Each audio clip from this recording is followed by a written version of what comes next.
Hello, I'm Jashikins, and welcome to this episode of Jash Reads.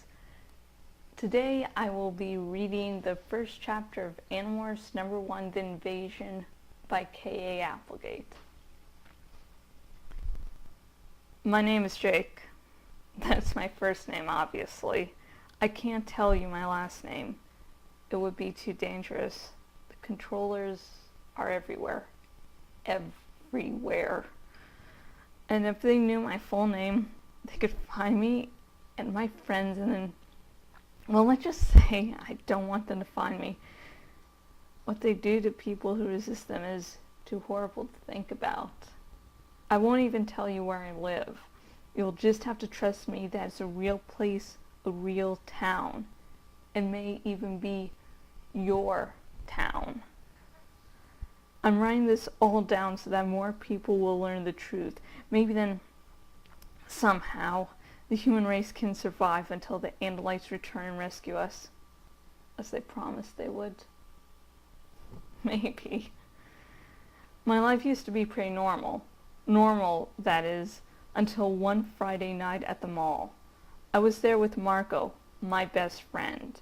We were playing video games and hanging out at this cool store that sells comic books and stuff. The usual.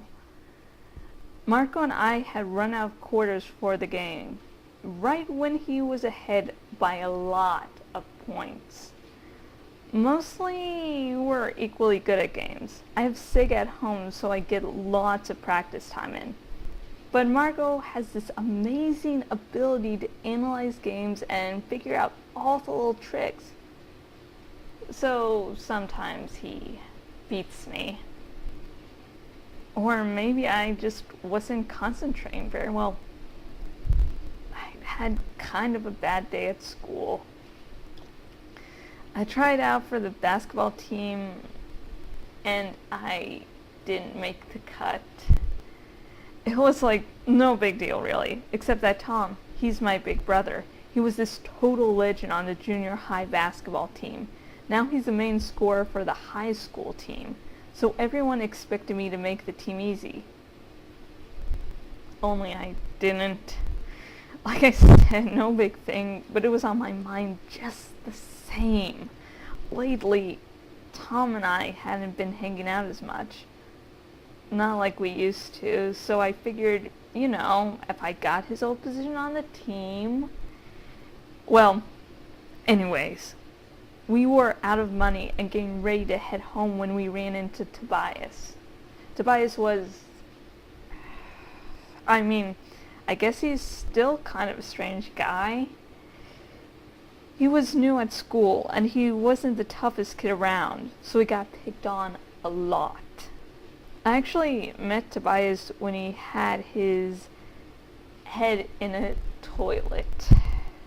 There were these two big guys holding him down and laughing while they flushed, sending Tobias' straggly blonde hair swirling around the bowl. I told the two creeps to step off, and ever since then, Tobias figured I was his friend.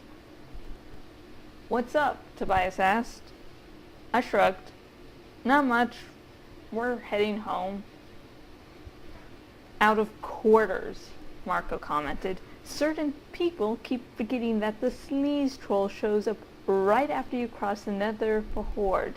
So certain people keep losing the game and losing our quarters."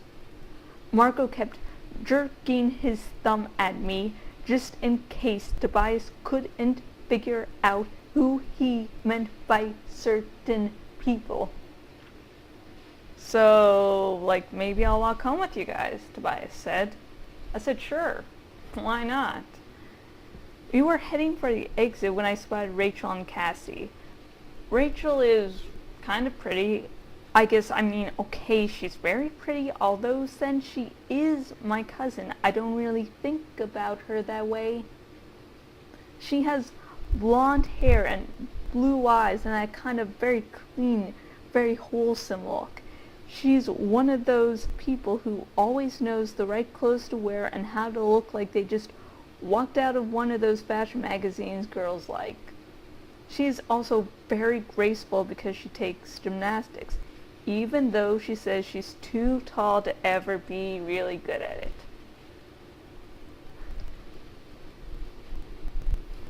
Cassie is sort of the opposite. For one thing, she's usually wearing jeans and a plaid shirt or something else real casual.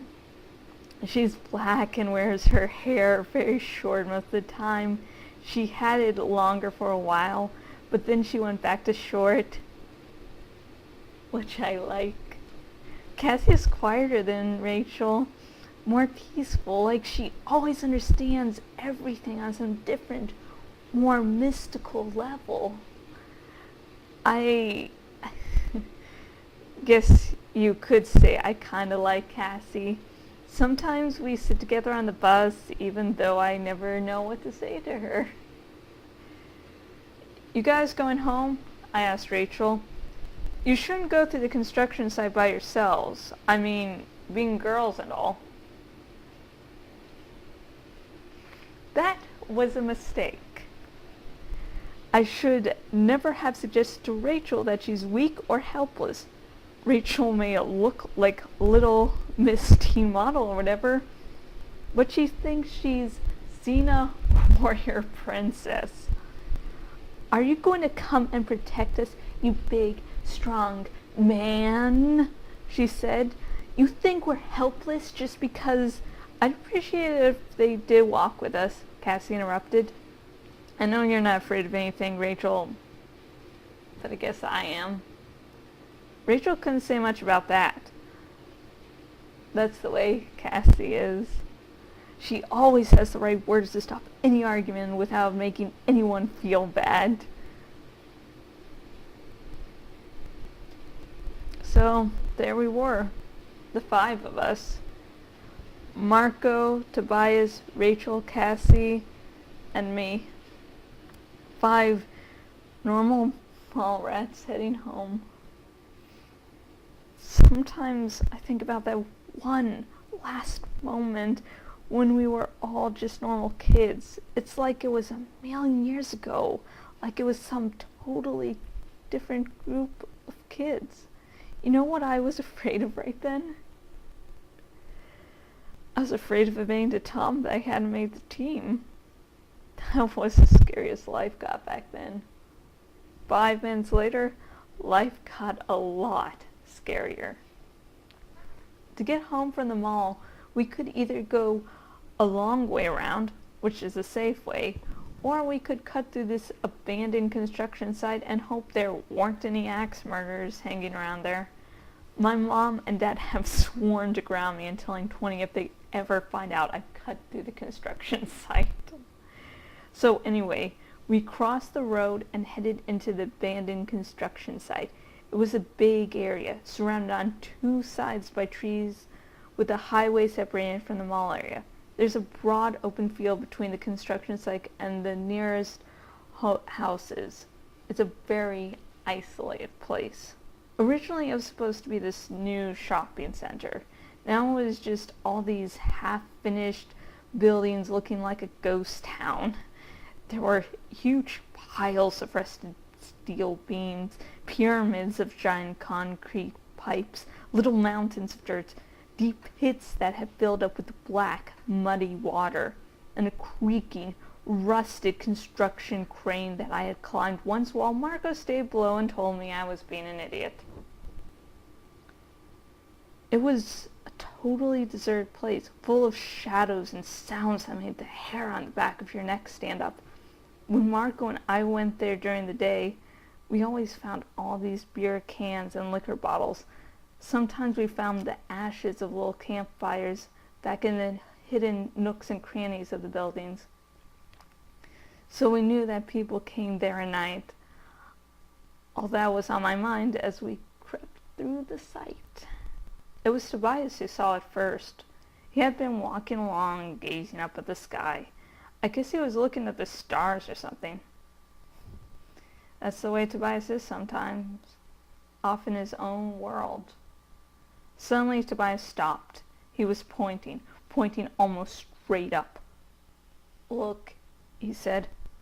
What? I didn't want to be distracted because I was pretty sure I'd heard the sound of a chainsaw killer creeping up behind us. Just look, Tobias said. His voice was strange, amazed sounding, but serious at the same time. So I looked up, and there it was, a brilliant blue-white light that scooted across the sky, going fast at first, too fast for it to be an airplane, then slower and slower. What is it? Tobias shook his head. I don't know. I looked at Tobias, and he looked back at me. We both knew what we thought it was, but we didn't want to say it. Marco and Rachel would have laughed, we figured. But Cassie just blurted it right out. It's a flying saucer! And that's the end of the first chapter of Animorphs #1, The Invasion by Kay Applegate. And as sort of a little reward for myself, since, these things don't usually take one takes, I'm going to take a little shot of sake, and if you drink or over the age of 21, you can pour a shot yourself. If you're underage or don't drink, pour like a little bit of, soda. This is sake, so. Okay, I can't really see. Okay. I don't want to fill it all the way up because this is a double shot, I believe, so. And I still have one more other chapter to film. And,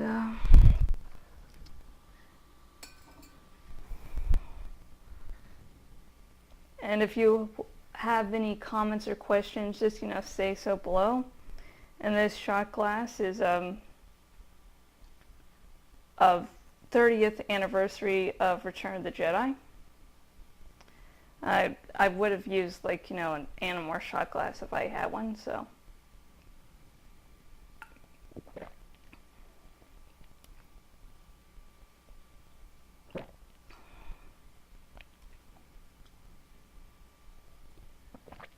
Okay, and this is the point where I, make sure everything's gone.